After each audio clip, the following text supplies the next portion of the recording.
ভিন রাজ্যে আলু রপ্তানিতে বাধা রাজ্য সরকারের, যার জেরে হিমঘরে কৃষকদের রাখা আলু নিতে নারাজ স্থানীয় ব্যবসায়ীরা। ফলে চরম সমস্যায় পড়েছেন কৃষকরা। অবিলম্বে রাজ্যের উদ্বৃত্ত আলু ভিন রাজ্যে পাঠানোর দাবি তুলে কৃষকরা রাস্তা অবরোধ করলেন। দেখাবো সেই ছবি।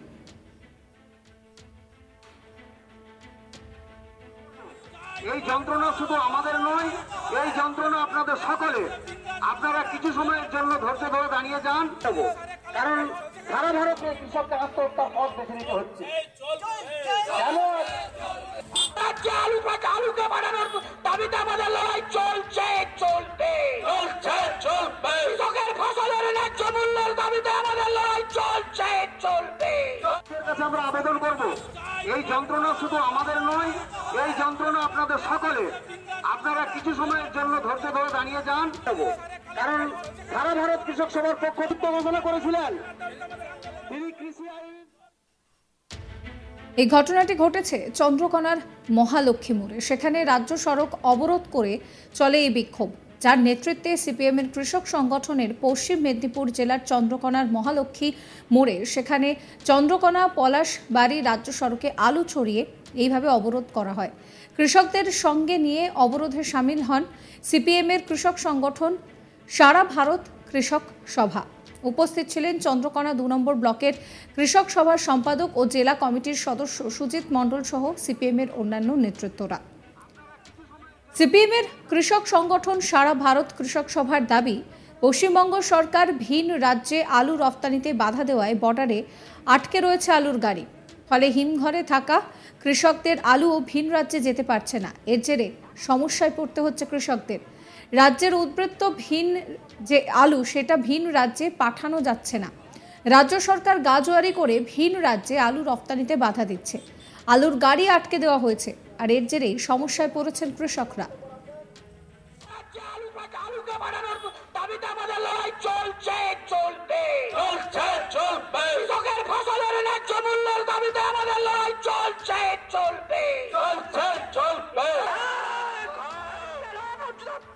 মানিক মণ্ডল, তিনি একজন আলু চাষি, কি বলছেন শোনাবো আপনাদের। এবছর তো আলু হিমঘরে কি রেখেছেন? হ্যাঁ, কিছু রেখেছি। হিমঘর এখন আছে? হ্যাঁ। কিন্তু এখন তো আলু ভিন রাজ্যে যাচ্ছে না। ব্যবসাদাররা কি আপনাদের কাছে আলু নিচ্ছে এখন? না, নিচ্ছেন না। কেন নিচ্ছেন? তারা বাইরে পাঠাতে পারছে না রাস্তা ঘেরার জন্য। ভিন রাজ্যে আলু দিতে পারছে না, যাচ্ছে কি? এই যে রাজ্য সরকার ভিন রাজ্যে আলু পাঠাচ্ছে বা দিতে দিচ্ছে, হ্যাঁ, এটা আপনাদের কতটা অসুবিধা? আমাদের বিরাট ক্ষতি হচ্ছে। ক্ষতি বলতে কি, আমাদের তো সংসার চলা অসুবিধা হয়ে যাচ্ছে। রুগী পত্র দেখাতে পারছি না, আলু বিক্রি হচ্ছে না, যার জন্য আমরা কি করব এখন? আমরা তো টুকটানি চাষি। হ্যাঁ, মানে হিমঘরে আলুটা কি জন্য রেখেছিলেন? আলুটা রেখেছিলাম 2 পয়সা বেশি পাবো এবং আমাদের সংসার চলার সুবিধা হবে। এখন আলুর ব্যবসাদাররা দিচ্ছে না, নিচ্ছে না। তারা বলছে আমরা বাইরে পাঠাতে পারছি না, তো নেবো কি করতে? কি জন্য নেবো? আমার টাকার বিশেষ প্রয়োজন, কিন্তু আমি তাদের বিক্রি করতে পারছি না। তাহলে এইভাবে কি করে চলবে? ক্ষতি তো প্রচুর ক্ষতি। কি বলবেন, কি চাইবেন সরকারের কাছে? সরকারের কাছে চাইবো যাতে করে চাষি পয়সা পায়, রাস্তা অবরোধ তুলে নেয়, আমরা আলুটা বিক্রি করতে পারি ঠিক দামে, সেইটাই চাই। আর কি চাই? ভিন রাজ্যে আলু রপ্তানি হোক। হ্যাঁ, রপ্তানি হোক নিশ্চয়ই। আলু যে ভিন রাজ্যে যাচ্ছে, এতে কি এ রাজ্যে আলুর চাহিদা শর্ট পড়বে বলে মনে হচ্ছে? না, শর্ট করে পড়বে। শর্ট তো পড়বেন, আলু তো স্টক রয়ে যাচ্ছে, না যেতে পাঠানোর জন্য তো স্টক রয়ে যাচ্ছে। এতে চাষিরাও ক্ষতি হতে পারে, প্রচুর ক্ষতি হচ্ছে। এই যন্ত্রণা শুধু আমাদের নয়, এই যন্ত্রণা আপনাদের সকলে। আপনারা কিছু সময়ের জন্য ধৈর্য ধরে দাঁড়িয়ে যান, কারণ সারা ভারত কৃষক সভার পক্ষ থেকে ঘোষণা করেছিলেন। হিমঘরে আলু মজুত রেখে চরম সমস্যায় পড়েছেন এই মুহূর্তে কৃষকরা।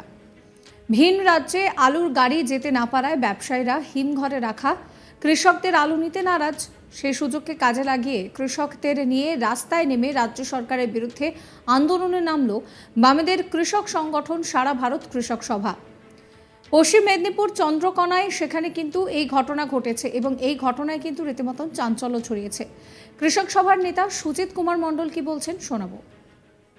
আজকের যে অবরোধটা আমাদের সারা ভারত কৃষক সভার পক্ষ থেকে, যে আমরা এই বসনছড়া যে আমরা এই মাথায় আলু ফেলে যে অবরোধটা করলাম, এটা মূলত চাষির স্বার্থে।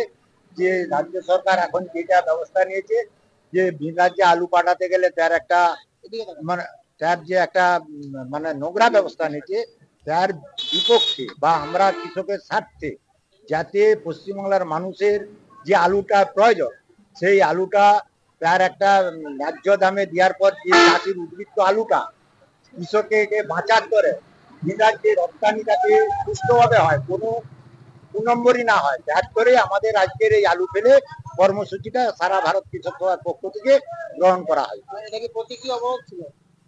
হ্যাঁ, এটা আমাদের অবরোধটা প্রকৃত হয়েছিল। বা এই অবরোধটা যদি আজকের এই অবরোধের পর রাজ্য সরকার কোনো কিছু সাড়া না নেয়, তাহলে আর পরবর্তীতে আমাদের যে আন্দোলনটা এর চেয়েও বৃহত্তর আন্দোলনে আমাদের সারা ভারত কৃষক সভার পক্ষ থেকে। এ নিয়ে আমার কালিক শাহজাহান আলীর একটি রিপোর্ট দেখাবো। আলুর দামের ক্ষেত্রে ভারসাম্য আনতে প্রশাসনের পক্ষ থেকে ভিন রাজ্যে আলু রপ্তানির নিষেধাজ্ঞা করা হয়েছে। তার জেরে নতুন জটিলতা। এবার কৃষকেরা এরই প্রতিবাদে চন্দ্রকোনার মহালক্ষ্মী মোড়ে রাজ্য সড়কের ওপর আলু ছড়িয়ে অবরোধ করে দিলেন। দীর্ঘক্ষণ এই অবরোধে যানজট তৈরি হলো, একটা উত্তেজনাপূর্ণ পরিস্থিতি। পরে পুলিশ এসে পরিস্থিতি সামাল দেয়। জানা গিয়েছে পশ্চিম মেদিনীপুরে এই মুহূর্তে 93টি হিমঘরে 40 লক্ষ মেট্রিক টনের বেশি আলু রয়েছে। অথচ আলুর দাম এখানে উঠে গিয়েছিল অনেকটাই, যেখানে 40 টাকা কেজি দরেও আলু বিক্রি হচ্ছিল। বিভিন্ন জায়গাতে এই আলুর কালোবাজারি হচ্ছে, একটা ভারসাম্য হারিয়েছে। এমন দেখে রাজ্য প্রশাসনের নেওয়া সিদ্ধান্ত অনুসারে সারা রাজ্য জুড়ে আলুর ক্ষেত্রে বেশ কিছু নিয়ম নীতি অবলম্বন করা হয়েছে। তার মধ্যে অন্যতম হলো এই রাজ্যের আলু আপাতত দামের ভারসাম্য যতক্ষণ না স্বাভাবিক হয় ততক্ষণ পর্যন্ত রপ্তানি বন্ধ থাকছে। আর সেই বন্ধ থাকার ফলে বেশ কিছু জটিলতা তৈরি হয়েছে বলে দাবি হিমঘর ও কৃষকদের। কৃষকদের পক্ষ থেকে দাবি যে সমস্ত কৃষকেরা যারা একটু অবস্থা সম্পন্ন হিমঘরে আলু রাখেন, তারা বা ছোট যারা চাষি যারা হিমঘরে আলু রেখেছিলেন, সেই সমস্ত আলু তারা মাঝে মধ্যে হিমঘর থেকে তুলে বিক্রি করে দেন ব্যবসায়ীদের। কিন্তু বর্তমানে সেই সমস্ত ব্যবসায়ীরা আলু নিচ্ছেন না, তার কারণ তারা নিয়ে যে রপ্তানি করতেন তা বন্ধ আছে। এবং তারই প্রতিবাদে সেই আলুর রপ্তানি না হওয়ার কারণে যে সমস্যা তাদের ক্ষেত্রে দেখা দেওয়া শুরু করেছে। এই সমস্ত আলু চাষিদের দাবি, তারা বিভিন্ন প্রয়োজনে এই আলু তারা রপ্তানি করে বা আলু বিক্রি করে থাকেন ব্যবসায়ীরা জানিয়েছেন যতক্ষণ না ভিন রাজ্যে বিক্রি হচ্ছে ততক্ষণ পর্যন্ত তারা আলু নেবেন না। ফলে হিমঘর থেকে আলু বের করতে পারছেন না এই সমস্ত কৃষকেরা। তাই এরই প্রতিবাদ করে রাজ্য সরকারের নেওয়া এই সিদ্ধান্তের প্রতিবাদে তারা অবরোধ বিক্ষোভ শুরু করেন চন্দ্রকোনার মহালক্ষ্মী মোড়ে। এতে নেতৃত্ব দেয় বামপন্থী কৃষক সংগঠন সারা ভারত কৃষক। সাবস্ক্রাইব করবেন আজ তাক বাংলার ইউটিউব চ্যানেলকে, ফলো করবেন হোয়াটসঅ্যাপ চ্যানেলও।